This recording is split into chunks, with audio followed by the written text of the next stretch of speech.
Meus irmãos do Instituto João Calvino em Angola, aqui quem fala é o presbítero e seminarista Ricardo, e caminhando para a última unidade, a unidade 5 do nosso curso de Teologia Sistemática 1. E agora nós vamos tratar de um assunto especialíssimo, não que os outros não o sejam, mas aqui nós estamos tratando de algo sublime, algo sobrenatural. Nós vamos tratar sobre a trindade, sobre natureza e pessoa. Eu peço a atenção dos irmãos para que nós possamos tomar cuidado, meus irmãos. Mais uma vez eu alerto que estamos tratando de mistérios muito profundos de um ser que extrapola as nossas faculdades, as nossas capacidades, que não há na existência algo que possa ser comparado a esse ser para que tenhamos condições de categorizá-lo, de dissecá-lo. Então nós temos em mãos aquilo que este ser nos deu para conhecer a ele mesmo. Nós carecemos de nos agarrar a isso que é a sua revelação. Eu tenho frisado isso ao longo desse curso de Teologia Sistemática 1 e novamente eu falo, meus irmãos, se isso entrar na mente de cada um que estiver escutando e assistindo a estas aulas, que a verdade está na Escritura, pois ela é a palavra de Deus, o resto do curso vai se desenrolar com muita facilidade. Ao lado, meus queridos, da encarnação do próprio Deus na pessoa de Cristo, da concepção virginal de Maria, da ressurreição, esse é um grandiosíssimo mistério. É um terreno santo, meus irmãos. Nem os anjos pisam nisso aqui. Terreno que pertence exclusivamente ao Pai, ao Filho e ao Espírito Santo, e não deve ser objeto de especulação curiosa, irreverente, mas de um estudo para crescimento na graça, para crescimento na intimidade com esse ser que providenciou salvação a nós. No espectro natural e espiritual que foram criados, não existem, mais uma vez eu digo, ferramentas, faculdades, habilidades que possam lidar com tal doutrina. É de exclusividade de Deus revelar aquilo que ele quis de si mesmo, e com base exclusiva, meus irmãos, nessa revelação de Deus, nós podemos conhecê-lo e contemplar em adoração tão profundo e misterioso ser. Os primeiros séculos, meus queridos, da Igreja foram fundamentais para o estabelecimento da doutrina da Trindade. Por quase 6 séculos, concílios debateram o ser de Deus e chegaram à formulação que permanece até hoje. Foi em Tertuliano, por exemplo, que se fez a primeira vez a menção, o uso do termo Trindade, segundo McGrath deixa registrado para nós, e eu vou colocar na tela para que nós possamos fazer a leitura. Podemos alegar que Tertuliano foi o teólogo responsável pelo desenvolvimento da terminologia característica da Trindade. Tertuliano introduziu esse termo para expressar a ideia da existência de uma unidade fundamental na Trindade. Apesar da complexidade inerente à revelação de Deus na história, a substância, preste atenção nessa palavra, irmãos, a substância, ou poderia ser a essência, é o que as 3 pessoas da Trindade têm em comum. Isso não pode ser entendido como alguma coisa que exista independentemente das 3 pessoas. Ao contrário, exprime o fundamento de uma unidade comum, apesar da distinção em suas manifestações exteriores. Prestem atenção, meus irmãos. Não é porque um termo, um vocábulo, não exista nas Escrituras que ele não possa ser usado para resumir aquilo que a Escritura como um todo apresenta. Nós vamos escutar muitas vezes e seremos acusados muitas vezes por um argumento falacioso, um argumento de ausência, que o termo trindade não existe na Bíblia. Mas esse termo, ou palavra, ou signo linguístico, o que você quiser falar, nada mais é do que um facilitador. Ao invés de sempre eu escrever, por exemplo, o Pai, o Filho e o Espírito Santo, eu posso resumir isso perfeitamente como trindade. Aonde você escutar este termo trindade, está contido nesse termo a ideia do Pai, do Filho e do Espírito Santo. É um termo para facilitar. Um termo por si só que carrega todo um conceito demonstrado pelos profetas, pelos apóstolos e pelo próprio Cristo. No Antigo Testamento, nós percebemos o trabalho da Trindade desde o início do registro canônico. Por exemplo, acompanhe na sua tela. Gênesis 1, versículos 1 a 3. No princípio criou Deus os céus e a terra. E a terra, porém, estava sem forma e vazia, havia trevas sobre a face do abismo. O Espírito de Deus pairava por sobre as águas. Disse Deus: haja luz, e houve luz. Aqui nós temos, nesse registro primário, primeiro, algo muito nebuloso, muito encoberto, dizendo que Deus criou, o Espírito pairava, e disse Deus, a palavra dele, haja luz, e houve luz. Já um pouco mais à frente, nós vemos em Gênesis 1:26 o uso de um verbo na primeira pessoa do plural. Em vez do Senhor registrar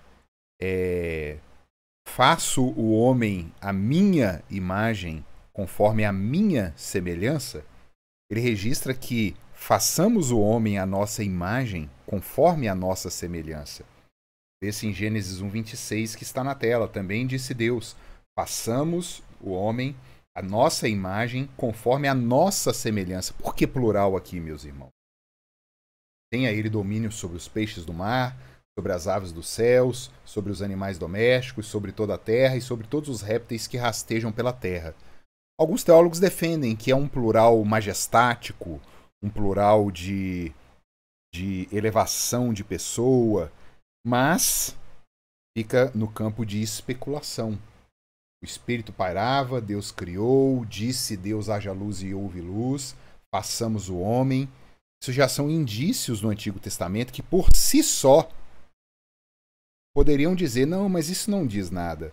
Mas a gente vai caminhar aqui em diversos textos na Escritura e ver que no todo, como a Escritura deve ser estudada, e a gente viu isso nas outras unidades, faz muito sentido a interpretação ortodoxa, que aqui já era a manifestação dessa bendita trindade. O ser divino aqui refere-se a si mesmo no plural, meus irmãos. Esse testemunho trinitário, ele continua, por exemplo, um pouco mais à frente em Gênesis 11, versículo 7, onde nós lemos, está aí na tela: vinde, desçamos, plural novamente, desçamos e confundamos ali a sua linguagem, para que um não entenda a linguagem do outro. Vinde e desçamos. Outros textos, meus queridos, em Gênesis, a maioria em Gênesis, que se referem ao anjo do Senhor, você vai ver muito esse termo, anjo do Senhor, podem ser lidos em Gênesis, nos primeiros livros da Escritura, também no Pentateuco. Esse anjo não é apenas um ser celestial criado, um ser angelical. Ele, na maioria das vezes, é pessoalmente identificado com o Senhor, com Yahvé. E ao mesmo tempo que ele é identificado como o próprio Yahvé, o próprio Deus, ele é diferente dele. Olha que coisa mais fantástica, mais fabulosa. É identificado com Yahvé, como sendo Deus, mas diferente de Deus. Nós podemos ler, por exemplo, trarei em tela aí o primeiro texto em Gênesis 16, de 7 a 16, que diz assim: tendo-a achado o anjo do Senhor junto a uma fonte de água no deserto, junto à fonte no caminho de Sur, disse-lhe: Agar, serva de Sarai, de onde vens e para onde vais? Ela respondeu: fujo da presença de Sarai, minha senhora. Então lhe disse o anjo do Senhor: volta para a tua senhora e humilha-te sob as suas mãos. Disse-lhe mais o anjo do Senhor: multiplicarei sobremodo a tua descendência, de maneira que por numerosa não será contada. Olha que interessante como que o anjo assume para si as promessas, os feitos que a gente sabe que vêm da boca de Deus, mas ele assume para si. É o anjo que assume esse compromisso com Sara. É ele que faz a promessa. E quem faz a promessa é o Senhor. Disse-lhe ainda o anjo do Senhor: concebeste e darás à luz um filho, a quem chamarás Ismael, porque o Senhor te acudiu na tua aflição. Ele será entre os homens como um jumento selvagem. A sua mão será contra todos e a mão de todos contra ele. E habitará fronteiro a todos os seus irmãos. Então ela invocou o nome do Senhor que lhe falava. Olha só, meus irmãos. Então ela, Sarai, Agar, invocou o nome do Senhor que falava a ela. Quer dizer, referenciando ao anjo, na mesma forma que o anjo é outro, é o Senhor no anjo. Tu és Deus que vê. Fala diretamente com o anjo. Tu és Deus que vê. Pois disse ela: não olhei eu neste lugar para aquele que me vê? Por isso aquele poço se chama Beer-Laai-Roi. Está entre Cádiz e Bered. Agar deu à luz um filho a Abrão, e Abrão a seu filho que lhe dera Agar, chamou-lhe Ismael. Era Abrão de 86 anos, quando Agar lhe deu à luz Ismael. Olha que fantástico, meus irmãos, um pequeno texto simples e como há essa nuance dessa percepção de um anjo que se identifica com Deus, Deus é ele falando e que ao mesmo tempo é outro ser. É isso que eu quero chamar a atenção dos queridos, para que a teologia seja construída, e não de forma isolada, mas no todo. Vamos dar mais uma caminhada aqui, eu tenho mais um texto aqui em Gênesis 32. Olha que interessante, Gênesis 32, de 22 a 32. Levantou-se naquela mesma noite, tomou suas duas mulheres, aqui é a história de Jacó voltando para encontrar com Esaú, suas duas servas e seus 11 filhos, e transpôs o val de Jaboque. Tomou-os e fê-los passar o ribeiro. Fez passar tudo o que lhe pertencia, ficando ele só. E lutava com ele um homem. Preste atenção. Lutava com Jacó, um homem, até ao romper do dia. Vendo este que não podia com ele, tocou-lhe na articulação da coxa. Deslocou-se a junta da coxa de Jacó. Na luta com o homem, disse este: deixa-me ir, pois já rompeu o dia. Respondeu Jacó: não te deixarei ir se me não abençoares. Perguntou-lhe, pois: como te chamas? Ele respondeu: Jacó. Então disse: já não te chamarás Jacó, e sim Israel, pois como príncipe lutaste com Deus. Meus queridos, não era um homem? Nós lemos aqui por 2 ou 3 vezes. Era um homem. Agora lutou com Deus. E com os homens, referindo-se a outros, e prevaleceste, tornou Jacó. Dize, rogo-te, como te chamas? Respondeu ele: por que perguntas pelo meu nome? E o abençoou ali. Aquele lugar chamou Jacó Peniel, pois disse: vi a Deus face a face. Meus irmãos, existem muitas heresias circulando, e aqui eu já vou dar algumas pinceladas, especialmente heresias unitaristas, e aqui eu nomeio explicitamente os testemunhas de Jeová, que não creem na Trindade. Como negamos um texto desse? Vi Deus face a face, e a minha vida foi salva. Nasceu-lhe o sol quando ele atravessava Peniel, e manquejava de uma coxa. Por isso, os filhos de Israel não comem até hoje o nervo do quadril na articulação da coxa, porque o homem, volta de novo essa imagem de homem, era Deus, agora é homem novamente. Vocês veem como que esse trabalho do escritor bíblico? Porque o homem tocou a articulação da coxa de Jacó no nervo do quadril. Muito interessante, meus queridos. Nós vamos ver agora os testemunhos dos profetas. Nós vimos aqui nos primeiros livros, né? Por exemplo, o profeta Isaías, em vários testemunhos, ele traz que alguém, um homem, uma epifania, e na mesma hora já dá honra e glória a Deus, mas sendo outra pessoa. A gente pode ver isso no capítulo 48, verso 16, 61, verso 1, 63, de 7 a 10, se referindo ao servo, por exemplo. O profeta Zacarias, meus irmãos, é um testemunho do profeta Zacarias que é impressionante. Ele traz, no capítulo 12, versículo 10, está em tela aí para você, e sobre a casa de Davi, sobre os habitantes de Jerusalém, derramarei o espírito de graça e de súplica. E olharão para mim. Isso é Deus falando. Os moradores, de Jerusalém olharão para mim, a quem traspassaram. Ah, mas não era Jesus? Foi traspassado? E nós vamos aprofundar isso muito, tanto em cristologia quanto em pneumatologia. Jesus é Deus e o Espírito Santo é Deus. Nós estamos dando só a introdução.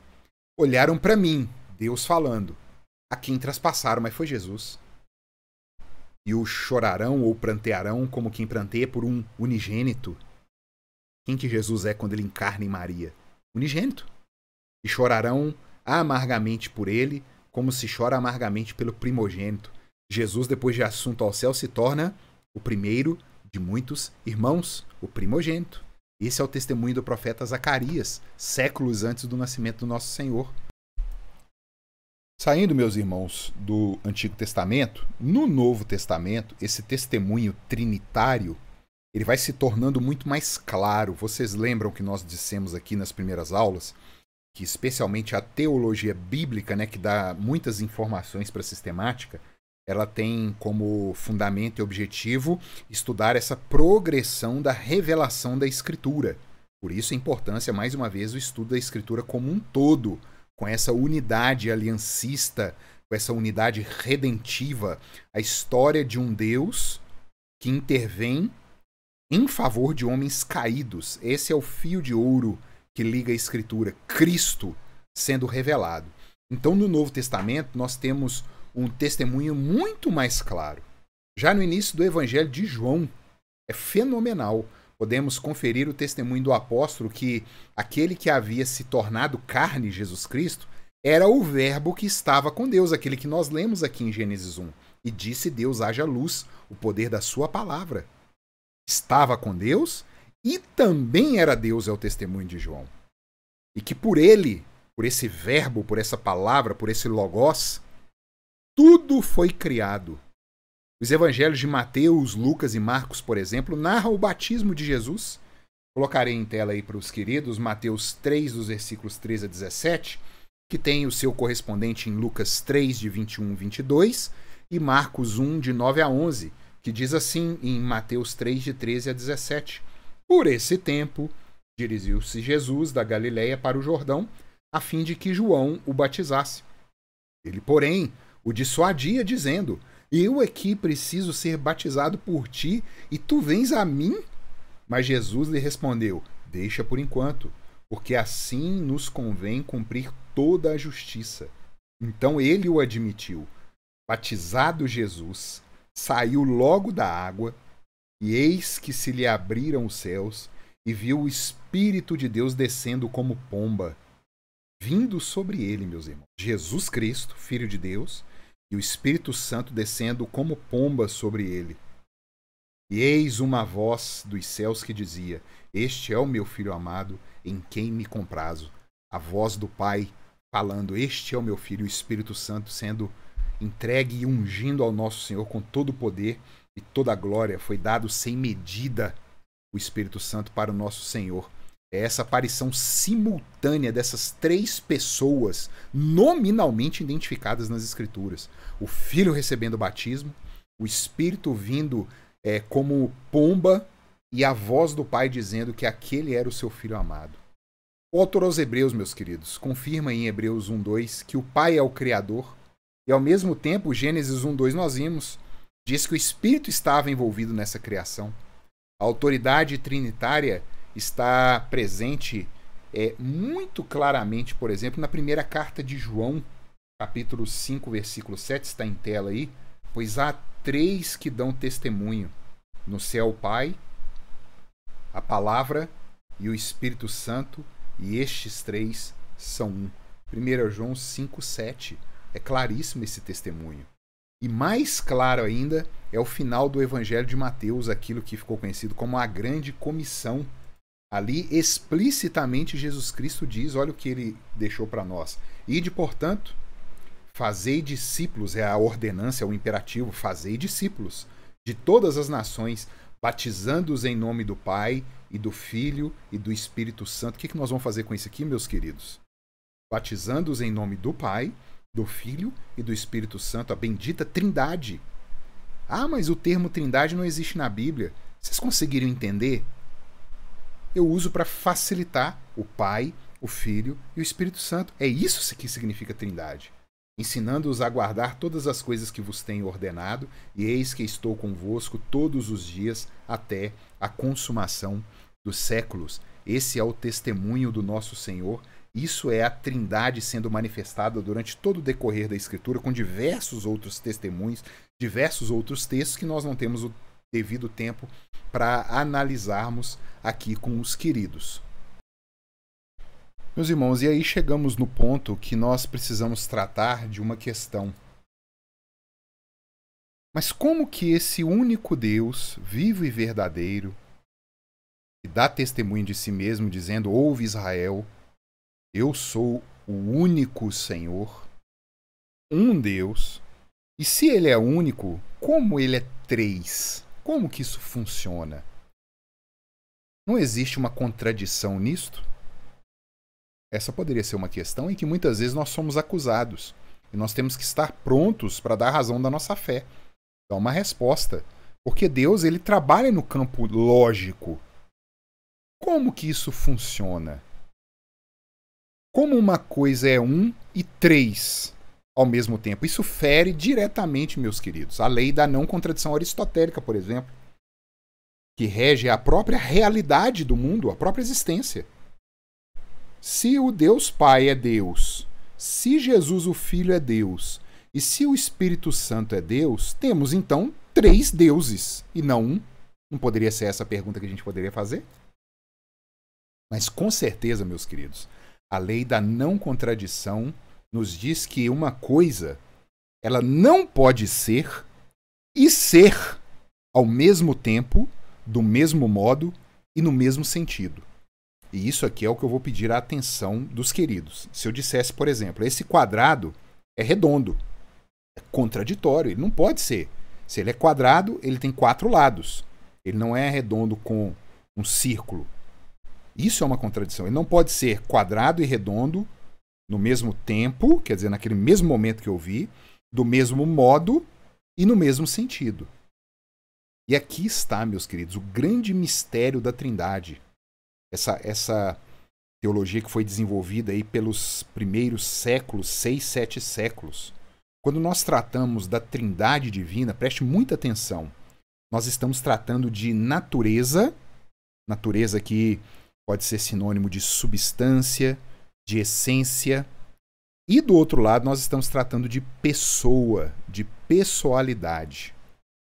Deus triuno é um em natureza e 3 em pessoas. E vamos tentar aqui bem tranquilamente explicar isso. Perceba nessa figura que foi colocada aí que longe está de representar o nosso Deus, uma imagem, né? É só um esquema.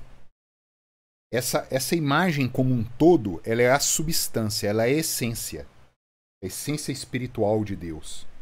E nós temos aqui em cada ponto uma das pessoas, o Filho, o Pai e o Espírito Santo.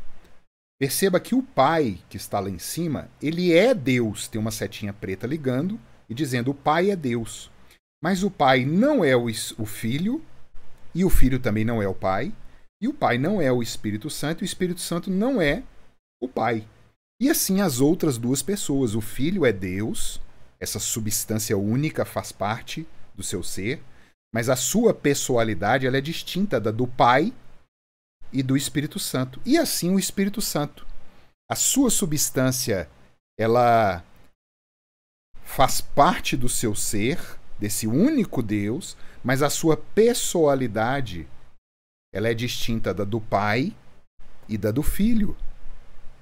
Isso, meus irmãos, tem que ficar muito claro, porque é justamente o modo que se resolveu nos primeiros séculos de estudos da Igreja como que esse Deus pode existir. Estas pessoas subsistem nessa única natureza divina. Então, meus irmãos, a grande questão é que Deus ele é 3 em pessoa e 1 em natureza. Por isso não é uma contradição. O modo é diferente. Percebem que nós, assim, resolvemos a questão aristotélica, mas longe de resolver a questão da Trindade, é só uma questão de entender que existe uma substância e 3 pessoas subsistindo nessa substância. Mas aí eu te pergunto, o que é uma pessoa? O que é uma substância? Por exemplo, nós poderíamos dizer que uma pessoa é alguém que pensa, mas daí podemos dizer que alguém que esteja, por exemplo, em estado de coma não é uma pessoa? Ela não está pensando.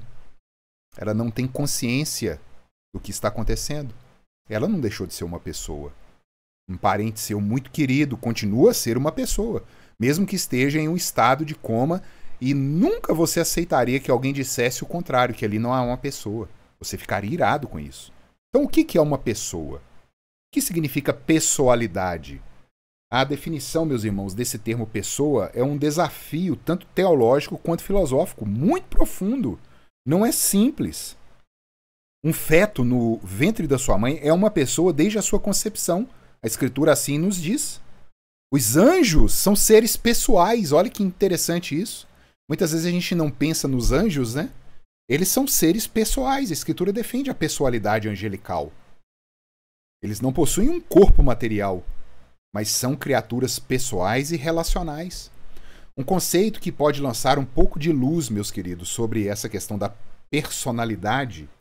Mas mesmo assim, eu vou incumbi-los aí de pesquisarem mais sobre esse extenso assunto. É em relação ao eu e o tu. É justamente as pessoas na linguagem, né? É essa expressão que tenho do meu ser e que me torna uma pessoa que interage com o outro. É quase que essa mesma singularidade espiritual aqui, longe de ser comparada à singularidade do atributo divino, que é diferente, aqui é uma singularidade de personalidade. Cada um é de um jeito. Mesmo compartilhando de estruturas com outros seres humanos. Todos somos humanos. Mas há uma pessoalidade em cada um. Mas mesmo assim, meus queridos, podemos deixar escapar algo que possa comprometer essa nossa definição. Eu estou tentando aqui só dar algumas pinceladas para vocês entenderem essa questão de natureza e de pessoalidade. Eu comentei sobre as gêmeas, que é algo que impressiona, mas fica longe de explicar alguma coisa, mas Deus vai gotejando a sua misericórdia no mundo. As gêmeas russas, as gêmeas chifópagas, elas nasceram, né? Os chifópagos nascem com a cabeça grudada um no outro. Muitas vezes há condições de fazer uma cirurgia porque só realmente o crânio ali que ficou fundido um no outro, mas os elementos, né, cérebros, os órgãos, são todos separados. Mas esse caso especificamente, essas gêmeas, elas tinham um cérebro em conjunto. E esses casos, geralmente, elas morrem muito cedo, essas pessoas que nascem assim. E essas gêmeas hoje, elas têm 10 anos. E é o primeiro caso na história de gêmeos chifópagas nessa situação de compartilhamento, né, dessa substância cerebral ali, dessa substância nervosa, né? E que a ciência hoje tem condições de estudar, porque elas podem responder, elas são pessoas normais. E quando eu digo que são pessoas normais, cada uma delas com uma personalidade, uma maneira de ser, uma maneira de tratar, uma maneira de falar. São duas pessoas distintas, compartilhando a mesma substância, subsistindo ali. É tão impressionante, e serei repetitivo aqui, né, que eu contei isso na outra unidade, que o jornalista tampa os olhos de uma delas e apresenta um objeto para outra. E a que está com os olhos tampados é que fala o nome do objeto. Elas sabem o que a outra pensa, elas compartilham essa mesma substância. É impressionante. Mas volto a chamar a atenção e a repetir, fica longe de nós darmos uma explicação, porque nós estamos tratando aqui da divindade. Nós vamos tentando só colocar em categorias que possamos compreender, mas eu falo o que Calvino falou aqui. Onde a Escritura se cala, cale-se o homem. Existem atributos que muitas vezes podemos atribuir a pessoas, mas são atributos que permanecem e pertencem à natureza da pessoa. Como será visto no próximo módulo, por exemplo, de antropologia, essa natureza humana é composta, por exemplo, de corpo e alma. Um ser humano integral é corpo e alma. Não existe um ser humano só corpo, um ser humano só alma. Esse conjunto holístico, corpo e alma, possuem uma marca registrada inigualável, uma pessoalidade que interage com o mundo desde a sua concepção. Vocês estão vendo a dificuldade de discernir o que é pessoa, o que é natureza. E a gente vai caminhando bem devagar aqui, bem tranquilo, de forma suave, para não trazermos e criarmos nenhum tipo de heresia aqui, como foi levantada durante a história da igreja. Meus queridos, quando tratamos da Trindade, novamente, não estamos tratando de 3 e 1 ao mesmo tempo, do mesmo modo e no mesmo sentido. O Deus Trino é 3 em pessoa e 1 em essência. Também poderia ser aqui, como eu disse, substância ou natureza. Deus não é 3 naturezas e uma natureza ao mesmo tempo. Ele também não é 3 pessoas e uma pessoa ao mesmo tempo. Ele é 3 pessoas que subsistem na mesma e única natureza divina. O incorreto entendimento da substância divina e das pessoas que subsistem nessa substância, ou natureza, ou essência, pois são sinônimos, como eu já disse, levou muitas vezes o surgimento das mais absurdas heresias durante a história.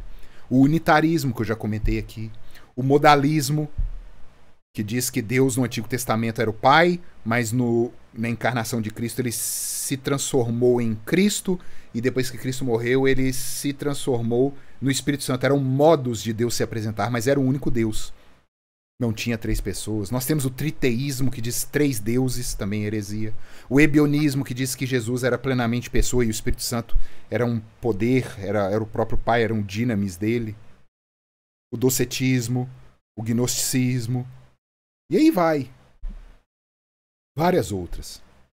Essas doutrinas que enredaram a igreja pela história, simplesmente pelo fato de se ter encarado a Trindade nos moldes filosóficos gregos aristotélicos, de acordo com Michael Horton. O próprio Aristóteles, por exemplo, defende muito essa questão filosófica de ousia, ou natureza. Ousia é o termo grego, né, para natureza, que nós vamos dar mais uma aprofundada, prestem atenção. Ousia, natureza, substância, essência. Aristóteles confundiu essa terminologia com pessoalidade. Ele chamava de proteusia o indivíduo, por exemplo, Aristóteles, que é um indivíduo, o Aristóteles, e confundia com o que ele chamou de deuterausia. Proteusia, a primeira substância, e deuterausia, a segunda substância, ou a natureza em si, o ser humano, Aristóteles. Nesse sentido aristotélico, Deus não poderia, por exemplo, ser uma ousia e 3 ousia ao mesmo tempo. Há problema nessa definição dele. Mas foram os grandes teólogos capadócios, os 3 Gregórios, que conseguiram, os 3 capadócios, Gregório de Nissa, Gregório de Nazianzo e Basílio de Cesareia, entenderam que estava o problema exatamente nessa definição que até então eles estavam trabalhando. E eles conseguiram dar uma clareada nessa confusão filosófica. Até então, desde a época de Aristóteles até o 4º século depois de Cristo, quando eles trabalharam e se debruçaram em cima desse mistério. Eles compreenderam, meus irmãos, que a confusão de prote, primeira, e deuterausia, né, primeira natureza e segunda natureza, eles viram que havia uma confusão nisso e viram que proteusia, o indivíduo, era, na verdade, o que ficou conhecido a partir de então como hipóstases ou pessoas. E finalmente foi alcançado ali a própria posição ontológica como algo mais do que uma subcategoria da essência. Não é um tipo de natureza, a proteusia, a deuterousia. É a própria pessoalidade. Ela foi alçada ontologicamente a um atributo e não uma subcategoria de natureza e substância. Todavia, meus irmãos, não pensemos que a situação está resolvida. Eu vou sempre tratando, né, e sempre julgando mais esse cuidado no solo que nós estamos pisando, né? Apenas foi demonstrado que não há contradição na defesa de uma tripessoalidade e uma única natureza. Mas o mistério continua intocado e insondável. Nós não podemos esquecer de forma alguma que não há análogo entre nós para podermos comparar com a Santíssima Trindade. Esse relacionamento entre o Pai, o Filho e o Espírito Santo, meus irmãos, ele é inescrutável. Os pais da igreja chamaram isso muito reverentemente de a santa confusão. Esse trabalho chamado também de pericorese. Todas as obras que Deus fez durante a história têm essa colaboração interpessoal e todos eles são participantes dessa fantástica história, desse fantástico drama que foi montado durante a história. Como funciona em relação à natureza, essência, substância divina com as pessoas? Como que é que isso... Qual é o mecanismo que bota isso em funcionamento? Como nós podemos expressar em termos racionais aquilo que está acima da natureza? É supranatural, acima da razão é suprarracional. Então eu sempre chamarei a atenção aos irmãos a isso, a esse cuidado. Nós vamos pesquisando, nós vamos vendo a história, o que deixou registrado a nós vamos vendo o que a teologia bíblica diz, o que a teologia histórica diz, o que a teologia filosófica diz, mas sempre buscando não extrapolar aquilo que a Escritura não revelou. A maneira mais correta de se defender a doutrina da Trindade, como a gente defende a doutrina da encarnação e outras que ultrapassam essas faculdades que temos, que nós não temos nem condição de explicá-las, é conhecer o que essa doutrina não é. Explico. Muito mais fácil da gente bater um ponto e dizendo isso é assim, é a gente estudar as heresias que surgiram e dizer não é dessa forma, não é dessa outra forma.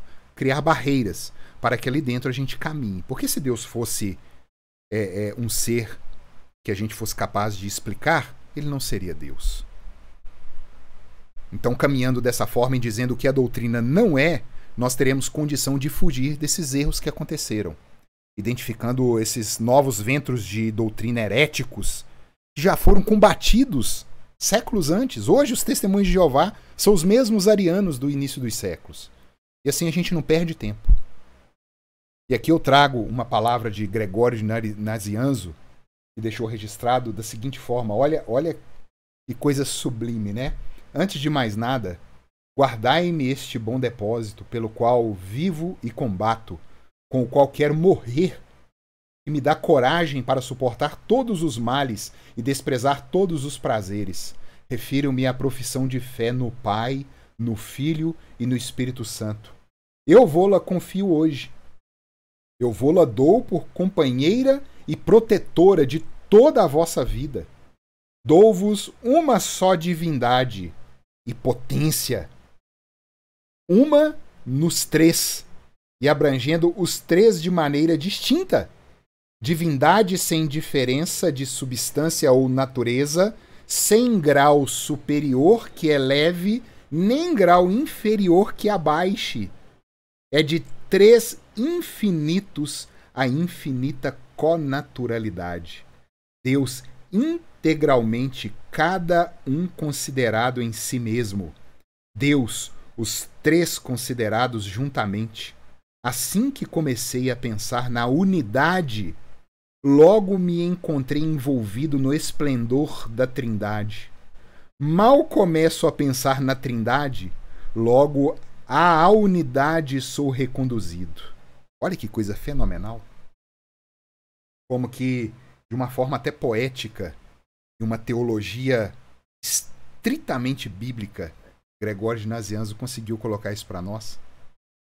Assim, meus queridos, quando nós nos depararmos com esses abismos que nos abrem diante dessas doutrinas escandalosamente maravilhosas, nós, com a nossa pequena teologia acumulada em míseros 3.500 anos, considerando aqui desde Moisés até hoje, nós apenas podemos fazer coro com o que o apóstolo Paulo, por exemplo, deixou registrado. E aqui eu finalizo essa aula e nós leremos aqui o texto que Paulo nos deixou para tranquilizar o nosso coração.